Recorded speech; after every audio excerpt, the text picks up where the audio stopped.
filosofia da cultura, também filosofia clínica. Dentro de filosofia clínica, o livro que a gente está utilizando, Estudos de Filosofia da Cultura, e o tema é sobre a indústria do conforto, tá bem? Indústria do conforto. Cultura e educação, os pactos da indústria do conforto. Aí ele vai dizer para a gente aqui o seguinte: foi ao ler um ensaio de Aldous Huxley, intitulado O Conforto, e escrito em 1927, que me senti pela primeira vez abalado por esse tema. É evidente que tal abalo seguiram-se algumas resistências minhas quanto ao desejo que senti de aprofundar-me nos estudos ligados à problemática atinente à consequência de um ideal de conforto transformado em idolatria pelo Ocidente. Afinal, em um país pobre como é o meu, fica sempre com aspecto de superfluidade alguém se dedicar ao tema do conforto. Muita fome, dificuldades reais do cidadão comum na luta pelas condições infraestruturais de vida e até mesmo um certo atraso tecnológico no qual estamos envolvidos. Todas essas coisas empurravam-me para dentro de um pragmatismo político-social que me punha resistente ao tema mencionado. Bom, aqui também o tema da aula, ele fala sobre a indústria do conforto. Quer dizer, nós, no Brasil, nós estamos vivendo um tempo mais confortável agora do que tempos passados. Isso aí é a marcha do progresso mesmo, da indústria, da produção de riqueza, do trabalho. Nós, os irmãos vão lembrar que a gente era país de terceiro mundo, esse nome agora já foi mudado, tá bem? Não somos mais o país de terceiro mundo, nós somos uma economia emergente. Economia emergente. O presidente da República, de vez em quando, ele fala: como que pode o país do tamanho do Brasil, com as riquezas que tem, ainda ser emergente, em comparação com um país pequenininho, que seria Israel, o que eles não têm e a riqueza que eles criaram, a tecnologia, a ciência, o estilo de vida. Aí, meus irmãos, é o seguinte: nós crentes, nós fomos dominados por uma teologia de que o sofrimento, o sofrimento é divino, é sagrado, é sinal de provação, e que a provação, ela realmente é para ser suportada até o dia da morte, porque faz parte de carregar a cruz. Bom, isso aí está na Bíblia também, então, a Bíblia, existe uma teologia da aprovação na Bíblia, existe, tá bem? Não foi inventado por nós, existe. A prova da vossa fé, a qual, mais preciosa do que o ouro que perece e é provado, redunde em glória para Jesus no dia da volta dele. Então, irmãos, estejais contentes quando cairdes em várias tentações. Existe, tá? Quem são esses? São os que vieram de grande tribulação. Tá bem? Tem uma teologia de tribulação na Bíblia? Sim. O apóstolo Paulo fala assim, ó: nos convém através de muitas tribulações entrar no reino dos céus. Se ao galho seco verde fizeram isso, quanto mais vocês, galhos secos, disse o Senhor Jesus. Tem uma teologia de provações para que quando nós entrarmos em tribulação, em angústia, em sofrimento, em provação mesmo, provação, pois o Senhor Abraão aprova. Sabe? A gente tem o suporte da Bíblia para saber como que eu vou me portar agora. Aí Tiago vai dizer: com toda a paciência. Você está sendo testado na sua paciência, né? A tribulação produz a paciência, experiência, esperança. Existe uma teologia da aprovação. Agora, o que a gente não pode ficar fazendo é transformar a teologia da aprovação como sendo única. Quer dizer, colocar os crentes eternamente conformados com um sofrimento que pode ser superado pelo trabalho, meus irmãos, pela fé, pelo otimismo, pela confiança. Nós, enquanto igreja evangélica, a gente rompeu, sabe, agora no final do século XX, começo do século XXI, a gente rompeu com aquela consciência de que ser crente é viver miseravelmente no mundo, sempre privado. A gente aprende assim. Nós fomos doutrinados com esse negócio. Passar por privações, chamar as irmãs de irmãzinha, coitada da irmãzinha, do irmãozinho, esses diminutivos dentro da filosofia clínica, dentro da filosofia da cultura, esses diminutivos eles são depreciativos. Não é carinhoso. Filosofia, dentro da filosofia, isso não é carinhoso. Você usar um diminutivo, você pode usar termos de carinho com seus familiares ali, com seus parentes, alguma ocasião mais íntima, né? Meu amorzinho, meu netinho, minha filhinha, né? Minha mãezinha, meu irmãozinho, quer ser irmão de sangue mesmo. Agora, quando a gente está lidando com o povo, que a gente tem que mudar a mentalidade, o comportamento, sabe? A gente tem que trabalhar um repertório de palavras que vão romper com essa ideia da miséria perpetuada pela pregação. Não é assim. E a questão da pobreza, meus irmãos? Pobreza é uma coisa, miséria é outra. Você pega 2 anjos na igreja do Apocalipse. Eu sempre vou citar Apocalipse porque é o livro que me trouxe para o Evangelho. Eu li o Apocalipse antes de ler Gênesis. Eu li o Apocalipse antes de ler Mateus. Eu não era nem crente ainda, eu já estava lendo o Apocalipse. Capítulo 13, eu lembro até hoje. Eu impressionado ali com 13 anos, lendo o Apocalipse. O dragão de 7 cabeças. Aí eu não parei mais. E no Apocalipse tem 2 anjos. O de Laodiceia e o de Esmirna. Aí o de Esmirna diz assim: conheço a tua tribulação e pobreza, mas tu és rico. Jesus não reprova a pobreza. Jesus ele não reprova. Nós somos pobres. Socialmente, economicamente, nós somos pagadores do café com leite do dia a dia. A gente trabalha muito para pagar as contas do mês. Qualquer rendimento a mais que a gente tem aí já está comprometido. Não dá para fazer muita coisa. Então nós pertencemos à classe social dos trabalhadores e dos pobres. Tá bom. Agora, o anjo da igreja de Laodiceia, Cristo fala: você é um cego, pobre, miserável e nu e desgraçado.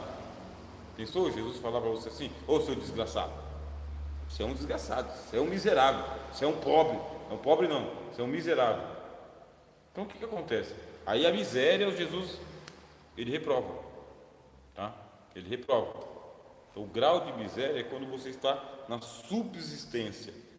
Você não está gerando R$1 por dia para você pagar o mínimo de subsistência.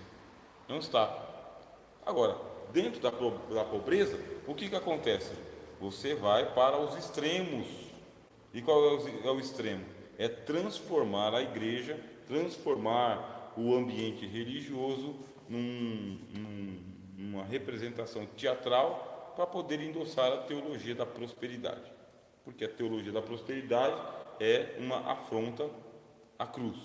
Uma afronta à cruz, porque tem algumas coisas que ela vai negar. Ela vai negar a teologia da tribulação que está na Bíblia. Ela vai negar. Ela vai induzir as pessoas para um triunfalismo, e nesse triunfalismo vai esquecer dos pobres da terra.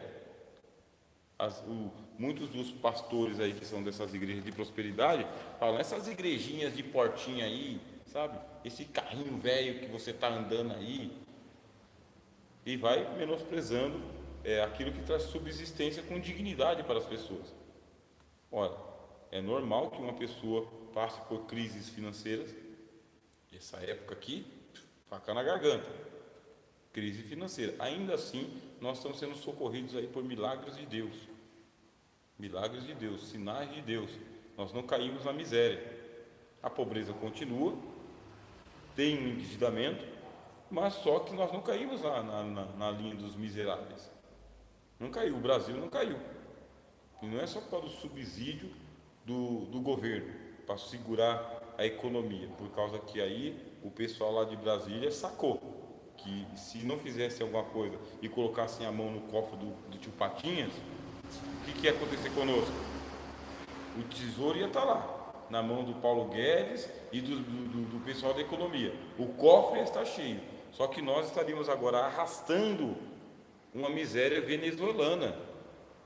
A gente ia estar realmente aqui, ia ser um negócio assim desesperador para o comércio, total, para as indústrias, para os trabalhadores.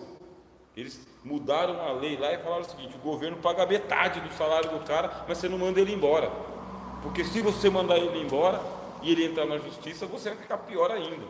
Deu subsídio para empresas, abriu linhas de crédito, e tudo isso aí por quê? Porque é fundamental que a gente tenha o mínimo de conforto, tá, pastores? Tá bem? É o mínimo de conforto. O que passar disso aí pode ser até luxo, mas é um mínimo. Aí a gente vai dizer que tipo de mensagem que eu tenho aqui. Eu estou desconfortável. E o pessoal pega e fala assim, sabe?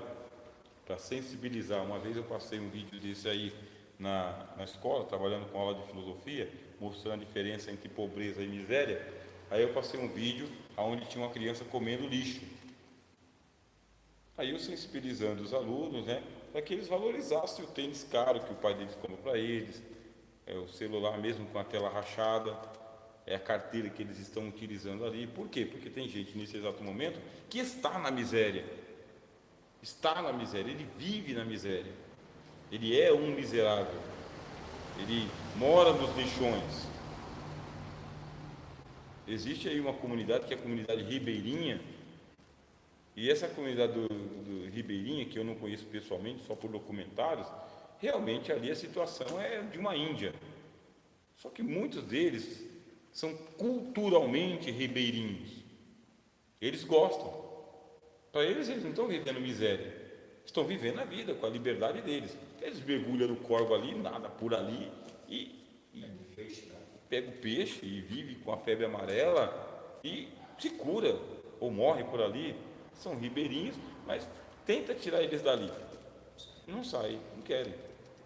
Pessoas que vivem nas comunidades mesmo. Vivem nas comunidades e eles são da comunidade, eles se sentem comunidade. Eles gostam da comunidade. Não se sentem ofendidos de serem da comunidade. Eu tenho que fazer um programa social para retirar essa turma da comunidade, para colocar eles para morar num lugar mais digno. Eles vendem o lugar mais digno e ficam na comunidade. Isso aí é fato, tá bem? É fato.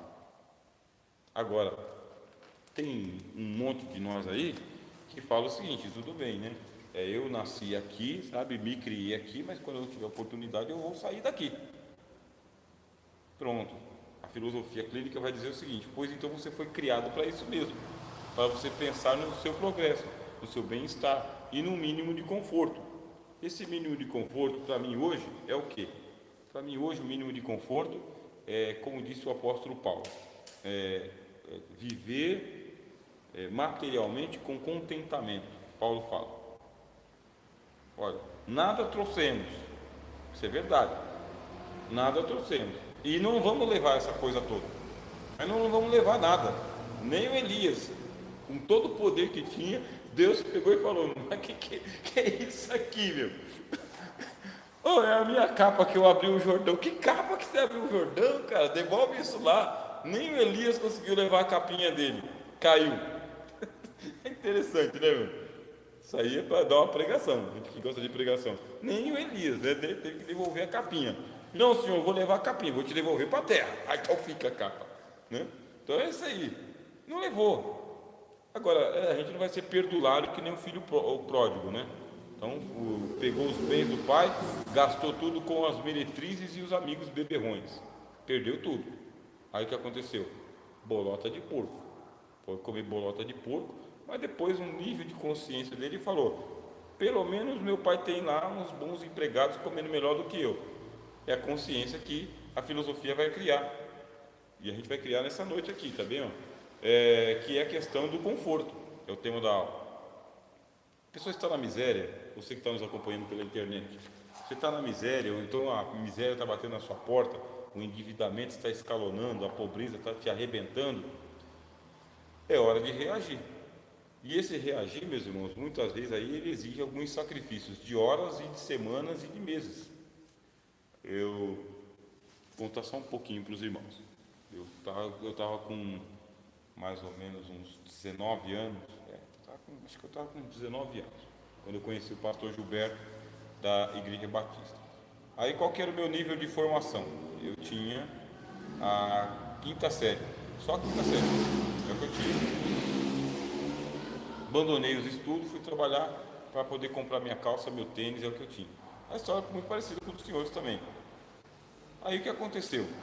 Eu fui trabalhar como Eu trabalhava como promotor, né, promotor de vendas, que é o que dava para a série. Depois eu fui trabalhar como faxineiro na metalúrgica, e lá fiquei trabalhando como faxineiro na metalúrgica. E o meu fanatismo era a igreja, mas meu fanatismo era a igreja. Era tudo isso, igreja de domingo a domingo. Domingo a domingo, no meu fanatismo. Eu trabalhava porque tinha que pagar umas continhas. Mas eu não tinha uma casa minha para morar. Morava de favor no fundo da igreja, eram 2 cômodos bem pequenininhos, sabe? 2 cômodos que ocupavam assim, um quadradinho desse aqui da igreja. Menor do que um quadradinho, era muito pequenininho, muito pequenininho. Acho que dava aqui, ó, 4 pedras dessa por 6, no máximo. É que eu morava. E trabalhava como faxineiro. E ali fiquei trabalhando como faxineiro por 4 anos. O salário que eu ganhava não passava, se fosse hoje, não ia passar de R$ 1.200. Comprava fralda para os meninos na farmácia, tinha o Matheus e tinha a Raquel, e comprava lá e penhorava lá. Quando chegava a época de eu pegar o salário, ficava tudo na farmácia. Aí tinha uma venda perto de casa lá, e lá na venda lá estava pendurado lá a tubaína, a linguiça, o ovo, o pacotinho de arroz e feijão, um sofrimento. Aí tinha o pastor Gilberto, que trabalhava lá comigo, a gente trabalhava na metalúrgica. Aí ele dizia o seguinte: Rogério, você precisa cuidar mais de você, mais de você. Mas não entrava na minha cabeça esse negócio, porque a gente realmente é ensinado a esse fanatismo, a essa dedicação full time à igreja. Porque a igreja precisa de você, o reino precisa de você, Jesus precisa de você, sem você não dá. Você fica nesse embalo de sábado à noite, domingo de manhã e a vida inteira. Até que, né, o cinto apertou bastante mesmo, e eu fiquei desempregado várias vezes e as portas não se abrem. Se você não tem formação, se você não tem estudo, se você não tem influência, as portas não se abrem, simplesmente assim. Você fica o tempo todo endividado na venda. O tempo em todo você fica remendando o sofá. O tempo em todo você fica pedindo carona para alguém. O tempo todo acaba o seu gás e você não tem dinheiro para comprar o bendito do bujão de gás. Acaba sempre à noite. E você não tem. Aí o que aconteceu? Eu comecei a estudar. Deus teve misericórdia. Fui para o ministério. Aí fui para uma empresa. Aí comecei a ambicionar ser líder na empresa. Ser líder para ter mais tempo para estudar. Aí era líder, estudava e tomava conta de igreja. E tudo isso aí, assim, tive que engalopar. Quinta série, sexta série, oitava, primeiro, segundo, terceiro ano do ensino médio. Aí já não quis parar mais. Aí já me inscrevi para o Enem e já fui para a faculdade de filosofia. Aí já me inscrevi para o concurso público, passei, já fiz outra faculdade, mudei de escola e as coisas foram melhorando bastante quando você vai para o enfrentamento. Então, ir para o enfrentamento é uma coisa assim que é louvado por Deus, porque meu pai trabalha até agora, eu trabalho também e vocês entraram no trabalho. Então, quem lança a mão do arado é porque sabe mexer no negócio, não pode voltar atrás. A gente sempre diz o seguinte: Cristo foi chamar os pescadores, é gente que estava trabalhando. A Bíblia fala dos trabalhadores da última hora. O pessoal estava lá 5 horas da tarde, mas era trabalhador. Estava desempregado, ele pegou e colocou no trabalho. Então tem trabalho. Agora a pessoa está trabalhando, aí vem a questão de melhorar de vida. Melhorar de vida significa o quê? Sair do aluguel? Sair do aluguel. É meta? É meta. Para quem pode, precisa sair do aluguel. Programa de habitação, Minha Casa Minha Vida, eles mudaram o nome agora. Enfim, se inscrever na Coab é deixar o aluguel. A não ser que a pessoa consiga pagar o aluguel confortavelmente, né? É a minha opção. Tem gente que ele não quer propriedade, ele quer pagar o aluguel porque ele tem um conforto ali na casa que ele está, dá para ele pagar e viver bem. Mas é muito ruim você ter a perspectiva de que a velhice chega e você corre o risco de o dono da casa pedir a casa para você. porque o filho dele casou e precisa da casa, e você está morando na única casa que ele tem para alugar. É bem desconfortável. Então vai lá, transporte, né? Tem um transporte público, mas tem um transporte particular também, que tem os seus confortos, emprego, ter um emprego com estabilidade, quer dizer, uma fonte de renda, e educação. Educação.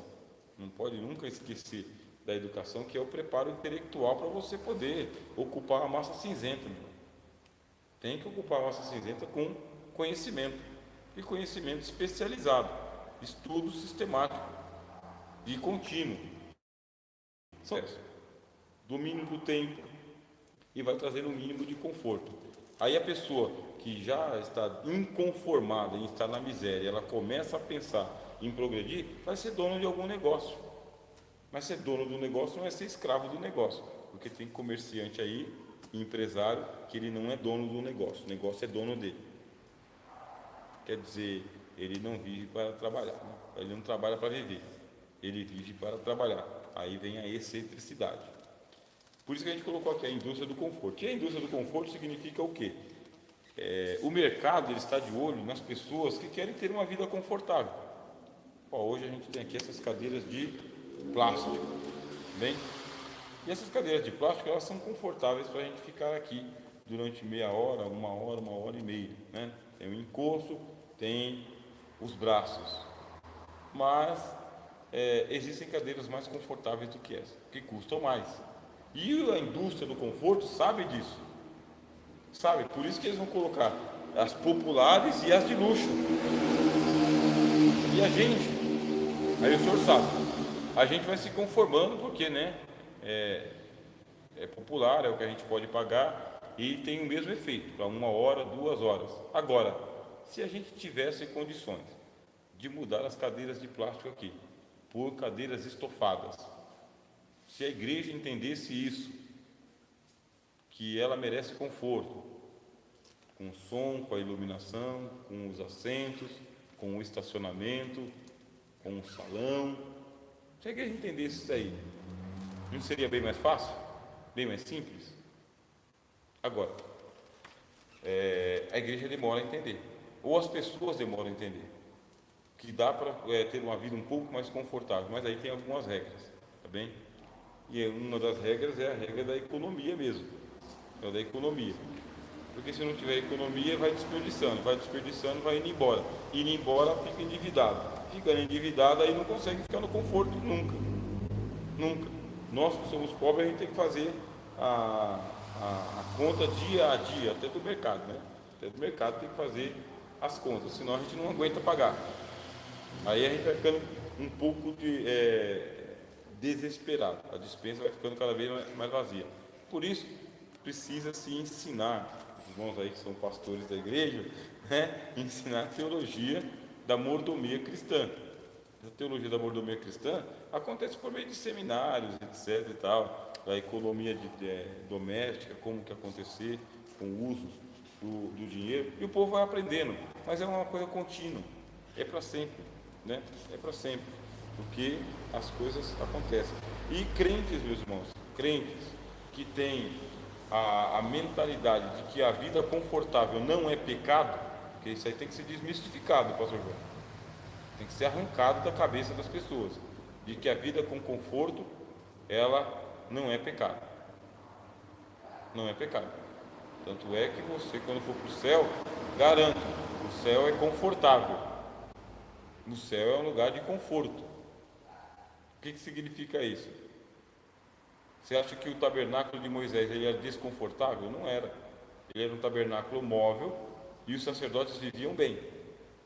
A tenda deles era uma tenda boa, as tábuas não eram pesadas e era dividido em turnos.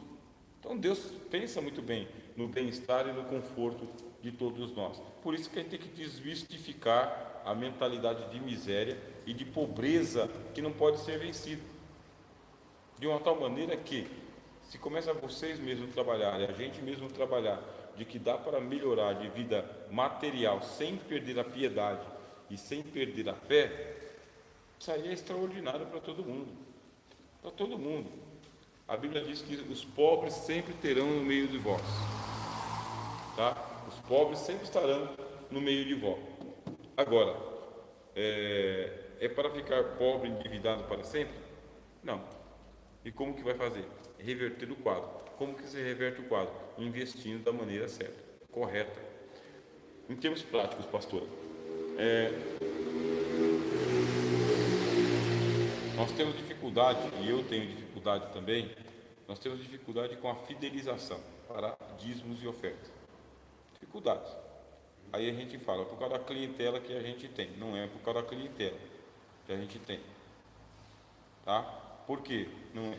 Porque a mesma clientela come as suas pizzas, bebe as suas Coca-Colas e gasta os seus R$ 500 de Uber por mês ou R$ 200 numa churrascaria. Essa mesma clientela, eles têm esse dinheiro. Tem. O que falta? Né? Fazer a fidelização, aquela rotina do comprometimento com a contribuição. Né? Mas a partir do quê? Como que a gente vai fazer essa fidelização? Aí o autor vai propor aqui, através da educação. A gente tem uma administração aqui, certo? A gente tem uma administração.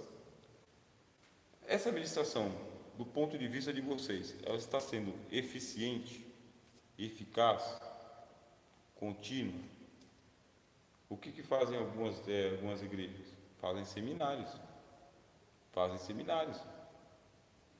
Eles chamam a atenção, ensinam as pessoas, ou ensinam através da escola bíblica dominical, ou seminários, ou ensino contínuo. Alguns separam aí um bom período do culto para ensinar a teologia da mordomia e das riquezas. Aí o que acontece? Existem os testemunhos, meus irmãos, e os testemunhos de gente que prosperou. Tem aquele irmão que não prosperou ainda, e tem aquele que já prosperou e que está prosperando. Não pode inventar testemunho. Tem que ser testemunho autêntico de alguém que foi lá, investiu tal e recebeu de volta. Esses testemunhos, eles são estímulos, juntamente com o ensinamento, juntamente com esse momento de algumas igrejas, por exemplo, fazem assim, isso já melhorou bastante, mas eles fazem o intervalo da oferta como se a oferta fosse algo extraordinário no culto. E não é. A oferta não é extraordinária no culto. Por quê? O culto bíblico, aquele lá do tabernáculo, o culto é a oferta do tabernáculo, é a oferta. Tudo culmina não para a pregação da palavra, como é a nossa igreja evangélica. Agora chegou a hora mais importante, que é o da pregação da palavra. No Velho Testamento, a hora mais importante é quando o boi era morto. A oferta era apresentada. Por quê? Mata o boi, o sangue cai, esquarteja ele, coloca em cima do altar, põe o fogo. Agora sim, o culto está completo, é a oferta. Não é a hora da oração que é mais importante, não é a hora da explicação, não era mais importante. A hora mais importante é a hora da oferta. Você vê o que é a teologia. E o que você tem no Calvário? No Calvário você tem a oferta do Cordeiro de Deus, para que o pecado saia do mundo. Existe uma teologia ampla para ensinar as pessoas aqui, a mim, a todos, de que culminar para aquilo que você tem para apresentar. Aí pronto, a partir desse momento, a igreja tendo essa consciência da oferta, essa consciência da participação das coisas materiais de Deus, aí a gente vai falar, né? Prepara a tua oferta em casa, para você trazer. Em casa. Vai preparando a sua oferta, porque vai ser um momento importante, o ofertório, a consagração da oferta, o que a gente vai apresentar diante de Deus. E isto também vai mexer com a mentalidade da vida confortável que a pessoa deve ter em casa. Aí vem as pedras de toque. Qual que é a pedra de toque? A pessoa tem uma máquina de lavar e a máquina de lavar dela já tem 5, 6, 7 anos e não está lavando mais nada, só quebra. Já está conformada, porque por enquanto, pelo menos na tomada ela funciona. Mas funciona e gasta energia. Mas a roupa não sai limpa, mas já está conformada porque é o que ela tem hoje. Com um ensinamento sadio, o que vai acontecer? Nós vamos dizer, é hora de trocar essa máquina. Vai focar em trocar essa máquina de lavar a roupa.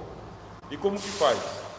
Tem que se capitalizar, tem que ter o nome limpo na praça, tem que ter no mínimo um cartão de crédito, que você vai lá e você vai ser parcelar isso aí em 12 vezes. Mas é o ensino, a igreja não pode se furtar a dar o ensino para nós. É para nós, é dar o ensino contínuo, sistemático, regrado, sério, né? Nada extrapolante de fazer as barganhas com Deus, bom, as barganhas, as oferendas, como acontecem aí no mundo esotérico. Vocês sabem que para você fazer um despacho de macumba com menos de 3 mil, você não faz, tá? Despacho de macumba você não faz com menos de 3 mil, porque o orixá, o guia, o caboclo lá, ele não quer só a galinha preta e a vela que se apaga, não. Ele quer um negócio melhor. Por isso que a vela é vendida por quilo e custa caro. Tá bem? Quer dizer, e o pai de santo fala, e tem que trazer a parte do terreiro aqui também. Tá? Você me traz a oferta aqui em dinheiro, tá? E eu vou lá e compro os emblemas e faço o despacho para você parar de ficar perturbado. A religião lá custa muito caro. Aí você fala o seguinte, mas qual que é o equivalente? Tudo custa muito dinheiro. Tudo custa muito. E a vida com conforto custa dinheiro também. Então, se a gente tivesse aqui, tá bem, um plano de ação, vamos usar a palavra plano de ação, né? Para que pudesse dar o ensinamento contínuo, espiritual, bíblico, seminários mesmo, da teologia da mordomia, a conscientização tem os seus limites, porque abaixo da linha da pobreza está a miséria. Mas tem uma riqueza aqui que a gente não usufrui. O que a gente pode usufruir também? Quem sabe a gente não consegue melhorar a vida de muita gente. Como disse Paulo, né? Mesmo sendo pobre, eu enriqueço a muitos. Olha que benção, hein? Bom, nós terminamos a aula de hoje. Bem, você colocou aqui? Quero ver o que os irmãos falaram conosco aqui no chat. E nós, na semana que vem, estaremos entrando no período de revisão das aulas, tá bem? Revisão. Nós não teremos as aulas presenciais aqui, nem aulas online. Eu vou enviar as aulas prontas e para os irmãos fazendo a revisão. Quando for na outra semana, a gente começa com as primeiras avaliações para poder a gente passar para o terceiro trimestre. Tá bem? Aqui no chat a nossa irmã Nice e o nosso irmão José, bem, dando saudações. Que Deus abençoe a todos em nome de Jesus. Então, semana que vem não tem aula presencial. Não.